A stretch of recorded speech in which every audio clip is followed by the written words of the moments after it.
রাধে রাধে বন্ধুরা, আমি এখানে কাঁঠাল নিয়ে এসেছি। এই যে খুব সুন্দর একটা বাজার থেকে না কাঁঠাল নিয়ে এসছে আমার বর। আর চিংড়ি মাছ নিয়ে আসছে, কাঁঠাল দিয়ে চিংড়ি মাছ রান্না করব আজকে।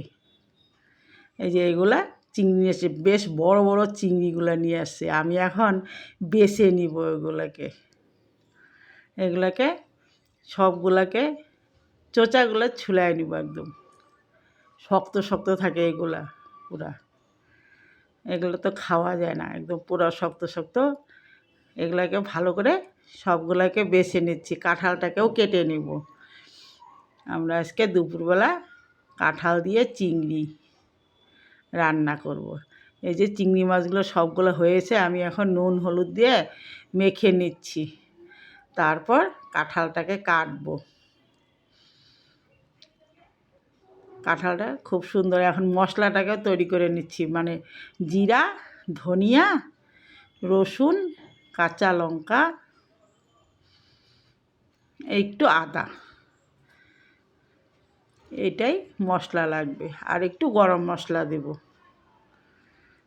এলাচ, ওইটা আর কি, এলাচ, লবঙ্গ, দারচিনি। আমি কাঁঠালটাকে কেটে নিচ্ছি, ছুলে নিয়ে ভালো করে কেটে নিচ্ছি। পুরো আঠা থাকে তো কাঁঠালটা কাটতে, পুরো ঝামেলা, খুব আঠা থাকে একদম। সব জায়গায় দাও লেগে যায়, হাতেও লেগে যায়। সরু সরু করে কেটে নিচ্ছি। এই যে এইভাবে সরু সরু করে কেটেছি, সেটাকে আবার ভাপাইতে হবে এবার একটু। আমি এই যে এইভাবে সবগুলাকে কেটে নিচ্ছি। এই যে এখন আমি মাছগুলোকে কড়াইয়ের মধ্যে তেল বসাই দিয়েছি, মাছগুলোকে ভেজে নিচ্ছি। এখন কাঁঠালটাকে না মানে আরেকটার মধ্যে বসাই দিয়েছি ভাপানো। কাঁঠালটাকে নুন দিয়ে ভাপায় নিচ্ছি একটু।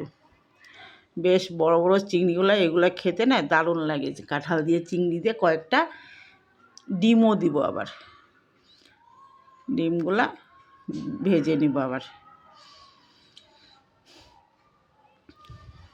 আর একটু আলুগুলো সেদ্ধ করা, কিন্তু আমি ভেজে নিব। আলুগুলো সেদ্ধ করে নিয়েছি তো, নুন হলুদ দিয়ে ভালো করে ভেজে নেব আলুটাকেও। কাঁঠাল দিয়ে আলু দিয়ে চিংড়ি মাছ। আমি একটু জিরা, শুকনো লঙ্কা, তেজপাতা দিয়ে দিলাম। ভিডিওটা ভালো লাগলে রান্নাটা একটু লাইক দিবেন দিদিভাই দাদাভাইরা। আমি একটু পেঁয়াজ আর টমেটোটা দিয়ে দিলাম, এটা মিক্সি করিনি, আমি রসুনটা মিক্সি করে নিয়েছি। এটা ভাজা ভাজা হওয়ার অবধি অপেক্ষা করব। একটু নুনও দিয়ে দিলাম, তাড়াতাড়ি হয়ে যাবে। নুন আর হলুদটা দিয়ে দিলাম। আমি কাঁঠালটাও ভাপানো হয়ে গিয়েছে, আলুটাও ভাজা হয়ে গিয়েছে। এখন আমি মশলাটাকে ঢেলে দেবো। পেঁয়াজটা ভাজা হয়ে গিয়েছিল তো, আমি এখন মশলাটাকে ঢেলে দিলাম। মশলাটা ভালো করে ভেজে নিছি, কাঁঠালগুলা ঢেলে দিলাম। এখন সেদ্ধ করে নিয়েছি, কিন্তু কাঁঠালটাকে অল্প না ভাপালে না ভালো হয় না। গাছের কাঁঠালটা আবার না ভাপালেও হয়, এটা তো কিনে নিয়ে এসছে, এটা ভাপাইতে লাগে একটু। আলুগুলা দিয়ে দিলাম, ভাজা আলুগুলা দিয়ে দিয়েছি আমি। কাঁঠালটাকে নাড়াই চাড়িয়ে নিয়ে এটাকে আরও ভালো করে কষাইতে হবে, ভালো করে মাখতে হবে, সেই মাংসের মতন করতে হয় একদম। এইভাবে কাঁঠাল রান্নাগুলো খেতে না রুটি দিয়ে ভাত দিয়ে খেতে দারুণ লাগে।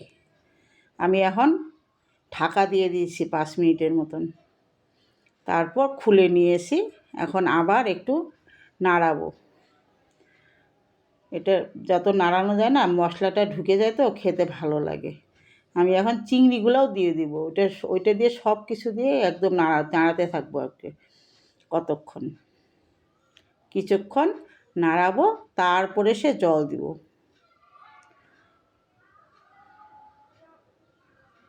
এভাবে রান্না করে নিলে না খেতে ভালো লাগে। যদি ভালো হয় একটু কমেন্ট করে বলেন দিদিভাই দাদাভাইরা। আমি একটু গরম জল করে নিয়েছিলাম তো, ঢেলে দিলাম সেটা।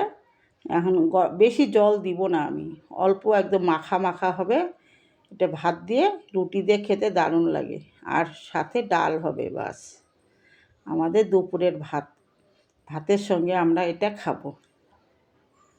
একটু চিনিও দিয়ে দিয়েছি, আমি একটু এলাচগুলো না পরে থেতো করে নিয়েছি, তো ওইটার থেকে মানে গুঁড়াটা দিয়ে দিলাম, ছোকলাগুলো ফেলে দিয়েছি, থেতো করে নিয়েছিলাম, সেটা এলাচের গুঁড়োটা দিয়ে দিলাম। খেতে না ওইটার সেন্টটা খুব ভালো আসে।